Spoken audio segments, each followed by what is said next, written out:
A race which Max Verstappen branded boring ended in exactly that way, with Charles Leclerc finally winning on home soil. However, this underscored Red Bull's issues much more than, let's say, how good Ferrari or McLaren were, and this was clear from the start of the weekend. Even though this race was an outlier, the problems are here, and Red Bull has a huge challenge ahead, contrary to what we all believed at the start of the season. Red Bull has struggled since the beginning of the Monaco GP weekend, extending a tricky spell for this era's dominant force. It comes 1 week after an Imola race where Verstappen almost lost victory to McLaren's Lando Norris, who beat him in Miami. But Red Bull is not struggling with a new issue, according to Verstappen. Instead, it's one that dates back to the start of this era of ground effect cars, a problem only masked until now by Red Bull's dominance. And Verstappen was surprised to be that close to the other front-running cars. Even after a mistake on his final qualifying lap, he was still less than 3/10 from pole, given how the car felt. On Sunday, despite the lap 1 red flag, which saw Magnussen hitting Perez and eventually eliminating himself, the Mexican and his teammate Hülkenberg in a massive crash, nothing much happened afterwards. The 40-minute delay transitioned into a not very interesting race, in which one of the only 2 overtakes was done by, believe it or not, Logan Sargent. This is why Max Verstappen has called for changes to be made at the Monaco Grand Prix, after stating Sunday's event was not racing. Overtaking has always been a challenge around the narrow streets in Monaco, with this year's edition proving no different. Verstappen crossed the line in 6th place behind Mercedes' George Russell, making a late pit stop to close in on the Brit in the final stages. After the red flag, our strategy was a bit ruined, because then we had to put the medium to the end. Everyone had a free stop, Verstappen told media. That meant we had to save a lot to just try to follow George. We were massively off the pace trying to manage the tyre. It's quite boring out there. You're driving literally half throttle on the straights, some places a gear higher than you normally would do. 4 seconds off the pace, more or less. That's not really racing. This tells you all you need to know about the race itself, but what's more interesting is that it was yet another race in which Red Bull was evidently struggling, and it seems to be turning into a recurring theme now. In 2023, Red Bull Racing had by far the best car on the grid, perhaps even in the history of Formula 1. Who could have predicted that in the following season, little would remain of that enormous dominance that the combination Red Bull and Max Verstappen managed to display? The driver in 24 is still as good as a year ago. The car, however, is a shadow of the racing monster from 23, and that should cause concern, as the competition is now getting closer. After the previous season, Red Bull decided not to continue the RB19 concept for the RB20. This bold decision now appears to have been a mistake. While teams like Ferrari and McLaren closely examined the RB19's success factors and integrated them into their cars, Red Bull opted to start almost from scratch.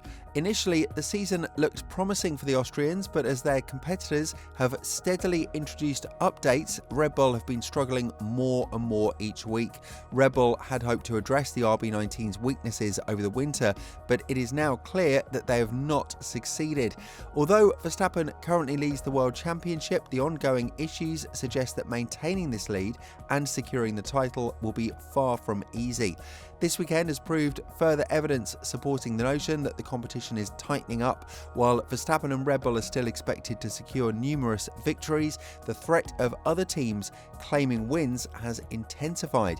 This development is not only promising for the remainder of the 2024 season, but also for the upcoming year. Previously, there were concerns that Verstappen and Red Bull would effortlessly dominate the 25 championship as well. While Monaco-like challenges may be rare for the remainder of the season, we can anticipate heightened competition at tracks that favour various teams. This will present Verstappen with more challenges, yet it will also offer him opportunities to demonstrate his exceptional talent. One place we do have a battle though right now is the Constructors' Championship. Red Bull's struggles in Monaco are likely to resurface at circuits with harsh bumps, as well as tracks where drivers must aggressively ride the curbs, such as Villeneuve and Cota. This issue appears to be inherent to Red Bull's car, and while their qualifying performance may improve in the future, I anticipate McLaren and particularly Ferrari to capitalise on this weakness. In upcoming races, we could witness these teams not only taking points off Red Bull, but even outscoring the defending champions. With just a 24-point gap between Ferrari and Red Bull heading into Canada, it's evident that we are in for a thrilling Constructors' Championship battle. The tracks where we will see if Red Bull does indeed now have a small advantage or even no advantage at all will be the upcoming two tracks in Canada and Spain. The RB20 struggles a lot on circuits with bumps and high curbs. Usually these are street circuits. The bad news for Red Bull, there are several more of these still to come.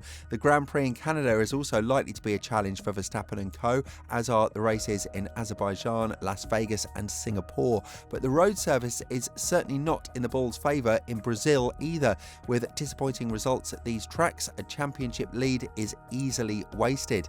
Spain has no bumps, so that's probably better for us, Verstappen said.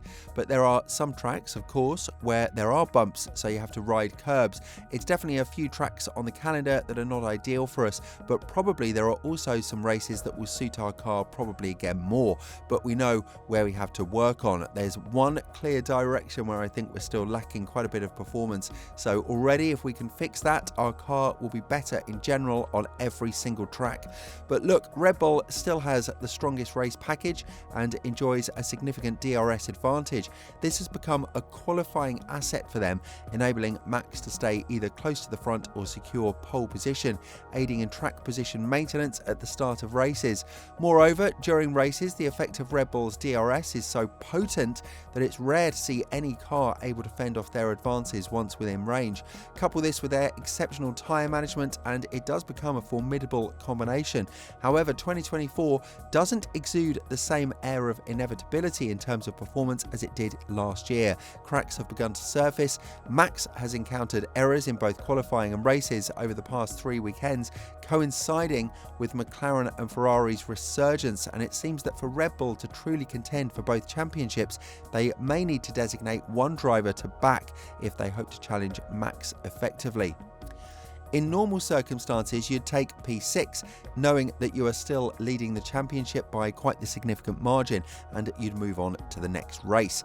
However, examining the last 3 race weekends, Miami, Imola and now Monaco, reveals that none of them have been smooth sailing throughout. With only 1 victory out of 3 races, and except for Monaco, where Red Bull faced significant challenges in qualifying, the competition has been incredibly close. Ferrari and McLaren, with their formidable driver lineups, are now demonstrating that their developments have propelled them into the fight.